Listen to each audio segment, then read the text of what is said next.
2 Timothée 1,7. On va prier déjà, et puis on va partir de là.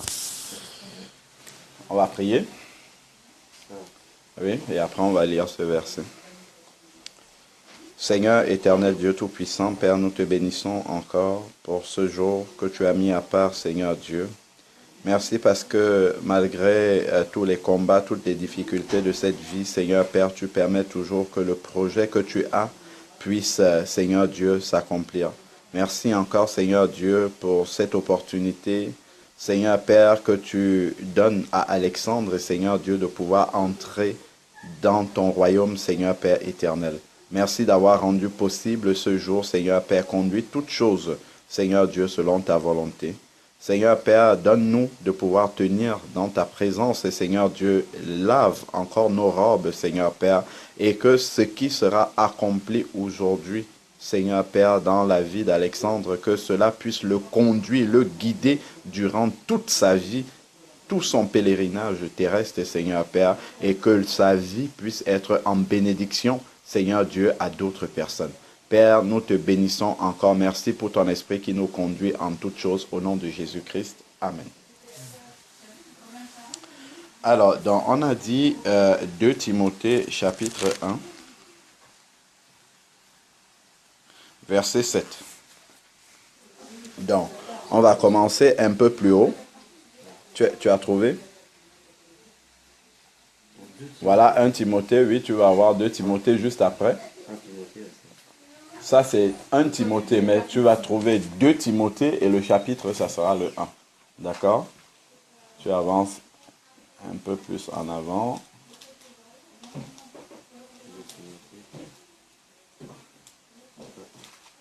Voilà, c'est ça. Chapitre 1, donc on peut prendre le verset 6, où il est dit... Bon, je vais commencer à partir du verset 3, comme ça sera un peu plus global, parce que justement, Timothée, c'était un jeune serviteur de Dieu, à qui, justement, Paul donne des conseils, parce qu'à cause de sa jeunesse, il peut se trouver comme intimidé par certaines choses que le Seigneur lui demande de faire, en regardant son jeune âge. Parce que dans le Seigneur, en fait, l'âge, selon la chair, le fait que tu sois jeune, ça n'empêche pas Dieu de t'utiliser. Dieu peut te prendre et il t'envoie parler au président de la République ou à des personnes qui sont de très loin plus âgées que toi. Parce que, en fait, ce n'est pas l'âge qui compte dans le Seigneur, mais c'est l'Esprit de Dieu. C'est l'écoute de l'Esprit de Dieu qui est en toi. Parce que c'est l'Esprit de Dieu qui va te donner la sagesse. Et l'Esprit de Dieu te donnant la sagesse, en fait, il faut juste que ton oreille, pas physique, mais spirituelle, soit attentive pour comprendre et recevoir ce que Dieu veut te donner. Quel que soit l'âge que tu as, si tu arrives à comprendre ce que Dieu veut te donner, et puis il te donne la sagesse pour pouvoir transmettre à d'autres personnes. Donc c'est ça vraiment que ce sur quoi Paul exhorte Timothée. Donc c'est pas parce que tu as 14 ans qu'il faut te dire « Ah, si je me trouve au milieu des frères, des sœurs qui sont plus âgés que moi, qui ça fait longtemps qu'ils sont dans le Seigneur, je n'ai rien à dire. » Non, pas du tout. L'Esprit Saint qui sera en toi, par la grâce de Dieu, c'est le même qui est dans le frère Jean, c'est le même qui est en moi. Donc, ce qu'il me dit à moi, il peut te le dire à toi aussi, quel que soit l'âge. D'accord? Et ce sont ces exhortations-là, en fait, que Paul donne à Timothée ici. Si on prend à partir du verset 3, dans 2 Timothée, chapitre 1, verset 3, il est dit « Je rends grâce à Dieu que je sers... je rends grâce à Dieu que je sers à la suite de mes ancêtres, avec une conscience pure, je ne cesse de faire mention de toi dans mes prières nuit et jour. » Ça, c'est ce que Paul dit à Timothée. Donc, ensuite, il dit, « Car je me souviens de tes larmes et j'ai le vif désir de te revoir, afin d'être rempli de joie. » Donc Paul était venu, il a prêché la parole, Timothée, malgré son jeune âge et tout, il avait accepté la parole, il était vraiment, touché par la parole de Dieu, et Paul lui écrit par la suite. Verset 5 maintenant, il dit, « Je garde aussi le souvenir de ta foi, sans hypocrisie, malgré qu'il était jeune, sa foi était remarquable par l'apôtre Paul. » La foi, c'est cette confiance qu'on met dans le Seigneur. même si on ne voit pas les choses, même si on ne sent pas les choses, mais parce que Dieu a dit, on a confiance à Dieu qu'il a dit. D'accord? C'est ça vraiment la foi pour faire simple. Sans hypocrisie, c'est-à-dire qu'on ne dit pas quelque chose en pensant autre chose. Voilà, donc c'est une foi saine. Donc, qui est en toi et qui habita d'abord dans ton aïeul Loïs. Donc, en fait, Timothée a eu une personne dont il descend qui était croyante déjà, qu'on appelle Loïs. Et l'Esprit de Dieu habitait déjà dans cette personne. Souvent, on a la grâce d'avoir dans notre famille un père, un grand-père qui avait la foi déjà et qui nous l'a transmise également par son témoignage, par sa vie, par ses exhortations. Donc, et ça va nous ouvrir le chemin, mais après, il faudrait que nous-mêmes, nous ayons une démarche personnelle pour accepter le Seigneur dans sa vie. Et je crois que le frère Georges a dû t'expliquer comment est-ce qu'on doit accepter le Seigneur. Il t'a parlé de la repentance. Voilà, il faut se repentir et puis prendre l'engagement de marcher comme Dieu veut. Voilà. Donc, ton aïeul Loïs et ta mère Eunice. Donc, Timothée, en fait, a eu cette grâce-là que dans sa famille, il y a des personnes qui avaient cru en Dieu déjà. Et donc, ils lui ont montré le chemin. Donc, ensuite, comme je suis persuadé, elle habite aussi en toi. Donc, cette foi-là que ses aïeuls ont eue avant habite aussi dans Timothée. Il en est convaincu parce qu'il a été avec Timothée et il a vu la manière dont Timothée a reçu le Seigneur Jésus-Christ dans son cœur et la manière dont il vit. Et c'est par ce témoignage-là, parce qu'il a vu Timothée vivre, qu'il peut témoigner que cette foi-là qui était dans ses aïeuls habite aussi en Timothée. Donc, ce n'est pas parce qu'on a un père, un grand-père, un aïeul qui était converti que nécessairement on a cette foi-là. Non, c'est notre manière de vivre, notre manière d'agir, notre manière de nous comporter. C'est ça qui témoigne que nous aussi, on a cette foi-là, parce que la foi n'est pas héréditaire. Donc, c'est juste que si on a eu des parents ou des grands-parents qui étaient convertis au Seigneur Jésus-Christ, ils nous montrent le chemin. Par leur vie déjà, par leurs exhortations, par leurs conseils, maintenant, charge à nous de pouvoir accepter aussi le Seigneur Jésus-Christ de manière personnelle. Donc, ensuite, maintenant, il va dire, donc, dont je suis persuadé, habite aussi en toi. C'est pourquoi je t'exhorte, parce que justement, Paul a cette conviction-là que cette foi-là habite déjà en Timothée. Il dit, c'est pour cela, c'est pourquoi je t'exhorte à ranimer la flamme du don de Dieu que tu as reçu par imposition des mains. Donc, Paul avait prié pour lui et Dieu a communiqué des dons spirituels à Timothée. Donc, ça peut être, il y a plusieurs, on pourra avoir l'occasion de parler des dons spirituels que Dieu peut accorder au travers, que lorsqu'on prie pour toi et qu'on pose les mains, par imposition des mains, il y a par exemple des dons de puissance, comme parler en langue, comme avoir la parole de connaissance, c'est-à-dire par exemple, je te vois, voilà Alexandre, le Seigneur me dit que tu as un problème dans tel domaine, il faut que tu le fasses, que tu fasses ça. Donc le Seigneur me révèle quelque chose qui est dans ta vie que tu ne m'as pas dit. C'est une parole de connaissance. Dans une parole de sagesse, par exemple, c'est un don de Dieu aussi. On se trouve dans une situation compliquée, personne n'a la solution, et Dieu dit, voilà comment il faut procéder. Ça, c'est une parole de sagesse, c'est un conseil de sagesse qui vient de la part de Dieu. Donc après, il y a d'autres dons spirituels, donc ça, c'était juste au passage. Maintenant, ce qui nous intéresse, c'était le verset 7. Car ce n'est pas un esprit de timidité que Dieu nous a donné. Donc, si naturellement on est timide, lorsque on vient en Christ, on reçoit l'Esprit de Dieu et l'Esprit de Dieu fait mourir la timidité et il nous donne vraiment d'agir sans plus de timidité. Pourquoi on est, en général, quand on est timide dans la nature, qu'est-ce que ça révèle? Ça peut être un manque d'assurance en soi, ça peut être des réserves, on se réserve parce que bon, on veut pas se dévoiler, ainsi de suite. Mais dans le Seigneur, ça n'existe plus. Pourquoi? Parce que en fait, notre volonté devient soumise à celle de Dieu. Donc, c'est l'Esprit de Dieu qui habite en nous qui va nous commander ce qu'il faut faire. Donc, si l'Esprit de Dieu te dit parle maintenant, parce que la personne qui est en face de toi a besoin de comprendre et de savoir quelque chose que j'ai déposé en toi, il faut que tu parles. Il ne faudrait pas que tu dises, ah, moi je suis timide, j'ai peur de parler en public, même si c'est devant 10 000 personnes et que l'Esprit de Dieu te dit, parle, il faut que tu parles. Si tu es devant des adultes et que l'Esprit de Dieu te dit, dis maintenant, il faut que tu dises. Parce que la Bible nous dit, c'est dans 2 Corinthiens, donc gardons un doigt dans Timothée, on va revenir après. Dans 2 Corinthiens chapitre 5, 2 Corinthiens chapitre 5 à partir du verset 17. 2 Corinthiens chapitre 5 à partir du verset 17. Il dit,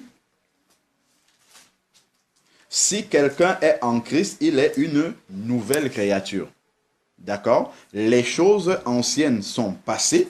Donc, dans les choses anciennes, il y a la timidité et tout qui part, plus la vie ancienne avec ses péchés et ainsi de suite. Les choses anciennes sont passées et voilà, toutes choses sont devenues nouvelles. Ce n'est pas certaines choses, c'est toutes choses. Donc, la timidité, ça n'existe plus. Un chrétien timide, ça n'existe pas. Pourquoi? Parce qu'il a l'Esprit de Dieu en lui et c'est l'Esprit de Dieu qui lui dit ce qu'il faut qu'il fasse. Et l'Esprit de Dieu ne lui demande pas est-ce que tu es timide ou pas. Non, si tu dois parler, il faut que tu ouvres la bouche et tu laisses l'Esprit de Dieu qui s'exprime et qui parle au travers de toi. Donc, regarde maintenant la suite. Il est dit, verset 18, et tout cela vient de Dieu. Les choses nouvelles, ça vient de Dieu, ça ne viendra pas de toi. Dans ce courage-là de pouvoir parler devant les gens avec assurance, ça ne viendra pas de toi, ça viendra de Dieu. Et pour que tu aies cette assurance-là, que ça vienne de Dieu, il faut que tu manifestes la foi. La foi dans la parole de Dieu. Quand Dieu dit, ce n'est pas un esprit de timidité, dans 2 Timothée chapitre 1 verset 7, ce n'est pas un esprit de timidité que je vous ai donné, mais un esprit de force, de sagesse, on va voir, il faut que tu crois que c'est vrai pour toi. Parce que Dieu l'a dit, c'est vrai pour moi. Parce que je suis devenu un enfant de Dieu, cette chose-là a changé dans ma vie. D'accord? Il faut que tu l'acceptes par la foi. La Bible dit dans Hébreux 11, verset 1, que la foi, c'est la ferme assurance des choses qu'on espère et la démonstration de celles qu'on ne voit pas. Ferme assurance. On ne voit pas, mais on a cette assurance que c'est vrai, parce que celui qui l'a dit est fidèle et c'est Dieu. D'accord? Donc ensuite, maintenant, il dit ici, cela vient de Dieu qui nous a réconciliés avec Christ et qu'il nous a donné le service de la réconciliation. Car Dieu était en Christ, verset 19, réconciliant le monde avec lui-même sans tenir compte aux hommes de leurs fautes. Il a effacé tes fautes. Et il a mis, regarde, et il, ce n'est pas toi, c'est il a mis en nous la parole de la réconciliation. Dès qu'on est né de nouveau. C'est pour ça en fait que la timidité doit partir. Parce que quand on est timide, souvent, c'est qu'on ne sait pas quoi dire. On a peur de ce qu'on va dire. Mais il dit qu'il a mis en toi la parole de la réconciliation. Donc, ce n'est même pas à toi de réfléchir. C'est une parole qui est en toi déjà. Tu vois? Et cette parole-là, elle vient de Dieu. Tu vois? Et une parole qui vient de Dieu, on n'a pas à en avoir peur. On n'a pas à être timide de cette parole-là. Parce que c'est le Dieu qui a créé tous les hommes, en fait, qui a donné cette parole-là qui est en toi. Tu vois? Donc, c'est pour ça, c'est écrit. Il nous a donné la parole de la réconciliation. Donc, quand tu vas ouvrir la bouche, c'est Dieu qui va parler. Donc, il n'y a pas de quoi être timide ou avoir peur de ce qui va sortir de ta bouche. Mais ce qu'il faut, c'est de manifester la foi dans ce que nous sommes en train de lire. De savoir que si j'ouvre la bouche pour parler, c'est Dieu qui va parler. Donc là, il n'y a plus de timidité. La timidité s'évanouit directement et disparaît. Nous sommes donc ambassadeurs de Christ comme si Dieu exhortait par nous. L'exhortation, il y a la parole qui sort dedans. Donc forcément, Dieu, si c'est Dieu qui exhorte par nous, ça veut dire que nous ne sommes qu'un canal que Dieu utilise. C'est un peu comme si dans la salle de bain ou à la cuisine, tu ouvres le robinet. Le robinet n'est pas la source de l'eau. Le robinet est juste un conduit, un canal au travers duquel l'eau coule. L'eau arrive de la source d'alimentation, elle passe par le robinet, elle sort et des personnes s'en servent. Donc toi, tu es comme un robinet en fait. Donc le robinet ne se préoccupe pas de ce qui va sortir parce que ce n'est pas lui qui alimente en fait. Tu vois, l'alimentation vient d'ailleurs, ça passe, ça transite juste par le robinet et ça sort. Donc, le robinet n'a pas à s'en préoccuper. Donc, si quelqu'un est timide, c'est comme si, en fait, le robinet dit « Je ne suis pas sûr de la source de mon alimentation pour pouvoir la communiquer à d'autres personnes. J'ai peur des personnes qui sont à côté. Il faut que je sois sûr de ce qui va sortir. » Mais si ça ne vient pas d'elle, elle a juste à avoir l'assurance que la source dont provient, l'eau qui l'alimente est bonne. Et si ça vient de Dieu, c'est parfait. Donc il n'y a pas en avant. C'est comme ça, quand on comprend cela et qu'on manifeste la foi, c'est comme ça que la timidité tombe. Là, on peut se retrouver à parler devant des milliers de personnes. Si on parle de la part de Dieu, on ne s'en préoccupe pas, c'est Dieu qui est garant des résultats. Donc ensuite, maintenant, il dit au verset 20, nous sommes donc, dans 2 Corinthiens 5, verset 20, nous sommes donc ambassadeurs pour Christ, comme si Dieu exhortait par nous. Donc dans l'exhortation, il y a la parole.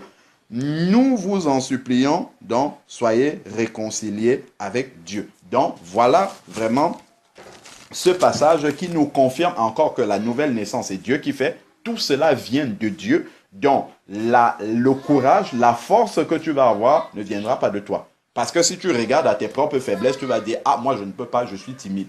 Mais comme ça vient de Dieu, donc tu vas juste être ce canal-là que Dieu va utiliser. Donc tu n'as même pas à te préoccuper de tout cela. Il faut juste avoir la foi dans ce que Dieu dit. D'accord? La foi dans la parole de Dieu. Et la Bible nous dit dans Romains 10, verset 17, que la foi vient de ce qu'on entend et ce qu'on entend vient de la parole de Dieu.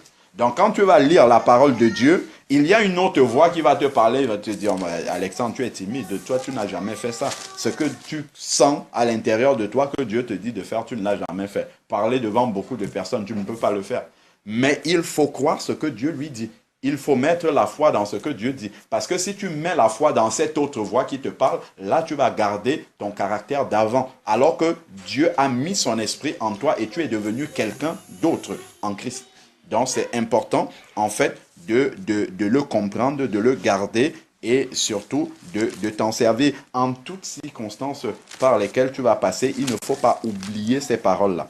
Donc ensuite maintenant il dit, nous sommes toujours dans 2 Timothée chapitre 7, on revient parce que là on avait pris 2 Corinthiens juste pour expliquer. Donc 2 Timothée chapitre 1 verset 7, ce n'est pas un esprit de timidité que Dieu nous a donné, donc ça vient de Dieu, mais un esprit de force. Donc quand l'Esprit Saint vient, il balaie la timidité et remplace par la force. C'est un esprit de force, c'est dans le sens de l'assurance en fait. Quand on parle, quand un enfant de Dieu parle, il parle avec assurance parce qu'il sait qu'il ne parle pas de sa propre intelligence, il parle de la part de Dieu. Donc ensuite, c'est un esprit de force, d'amour et de sagesse. Donc dans cette parole-là, il y a la sagesse. Parfois, on est timide parce qu'on a peur de parler, parce qu'on n'est pas sûr des paroles qu'on va prononcer. On se dit que dans ces paroles-là, il peut y avoir un manque de sagesse. Mais Dieu dit non, il n'y aura pas de manque de sagesse parce que dans ces paroles-là, je vous donne un esprit de sagesse qui va inspirer ces paroles-là. Donc ensuite, il dit, n'aie donc pas honte du témoignage à rendre pour notre Seigneur. C'est ce que je disais tout à l'heure en parlant du robinet. Qui peut avoir peur des personnes? Là, il a parlé de honte des personnes parce qu'on n'est pas sûr de la source d'alimentation du robinet. Mais si on sait que cette source d'alimentation du robinet vient de Dieu, il n'y a pas à s'en préoccuper. Il faut avoir cette assurance-là. Donc, n'aie pas honte de ce qui va sortir de l'autre côté du robinet, de ce qui va sortir de ta bouche, de ce qui va sortir de ton caractère, de ton comportement, de tes interventions, parce que cela vient de Dieu. C'est Dieu qui a déposé cela, donc il y aura nécessairement la sagesse de Dieu dans ce que tu vas dire. Ni de moi, prisonnier, donc je reprends, n'aie donc pas honte du témoignage à rendre pour notre Seigneur. Lorsque tu veux parler de Jésus, n'aie pas honte, n'aie pas peur, ni de moi, prisonnier de Christ, mais souffre avec moi pour l'évangile par la puissance de Dieu. Effectivement, même si on est jeune, le fait de croire en Dieu, le fait d'avoir accepté Jésus-Christ dans ton cœur, il faut savoir que forcément, il y aura ce qu'on appelle des combats, il y aura des difficultés. Il ne faut pas se dire que, maintenant que j'ai accepté Jésus-Christ, tout va rouler de manière droite comme ça. Non, il y aura des moments d'inquiétude. Les camarades vont te proposer des choses qui ne glorifient pas Dieu. Il faudra que tu dises non, moi je suis un enfant de Dieu, je ne fais pas ça. Je ne fais pas ceci, je ne fais pas cela, et forcément tes camarades, ils vont te rejeter, ils vont te mettre un peu à part, ainsi de suite, et ça va entraîner de la souffrance en toi. Parce qu'avant, on t'acceptait parce que tu participais à tous les jeux. Tu participais à toutes les bêtises qu'ils te demandaient de faire avec eux. Mais aujourd'hui, quand tu vas dire non, moi, je ne peux pas faire ça, je ne peux pas, ils vont te mettre à part. Et ça va entraîner une souffrance en toi. D'accord? Et cette souffrance-là, il faut l'accepter parce que ça vient du fait que tu marches maintenant avec Jésus-Christ et qu'il vit dans ton cœur. Voilà. C'est ça, en fait, par exemple, pour toi, une souffrance qui peut être. Si un jour, tu fais quelque chose qui vient de la part du Seigneur et que ton papa n'a pas compris, il peut te faire une mauvaise réflexion. Il faut te taire, il ne faut rien dire. Sachant que tu as raison, il faut te taire, tu ne dis rien, mais à l'intérieur de toi, tu vas avoir une souffrance. Parce que ton papa qui n'est pas converti n'a pas compris cela. D'accord? Donc, ça fait partie des souffrances, en fait, qu'il va falloir accepter, porter et toujours prier pour les personnes qui te font souffrir. C'est ce que la Bible nous dit. Priez pour ceux qui vous persécutent, bénissez vos ennemis et ainsi de suite. Donc voilà globalement déjà ce qu'on peut compléter par rapport à la nouvelle naissance. Je crois qu'il a dû t'expliquer c'est quoi la nouvelle naissance, qu'est-ce que ça signifie le baptême, qu'est-ce que ça t'engage en quoi le baptême, ainsi de suite. Et vraiment c'est juste cet aspect-là que je voulais compléter par la grâce de Dieu. Est-ce que tu as des questions? Non, ça va pour l'instant. Donc, si Dieu le permet, on aura l'occasion de revenir un autre jour où on sera bien posé, où on va partager la parole de Dieu, où tu auras l'occasion de bien poser des questions avec Irina, ainsi de suite. D'accord? Si Dieu le permet. OK? Tu as pris une très bonne décision. C'est la décision la plus sage que tu aies prise de toute ta vie. Et vraiment, que le Seigneur te garde sur ce chemin-là qui commence aujourd'hui et puisse t'utiliser pour d'autres jeunes comme toi. D'accord? Que Dieu te bénisse. Amen. Frère, tu as quelque chose à rajouter? Non.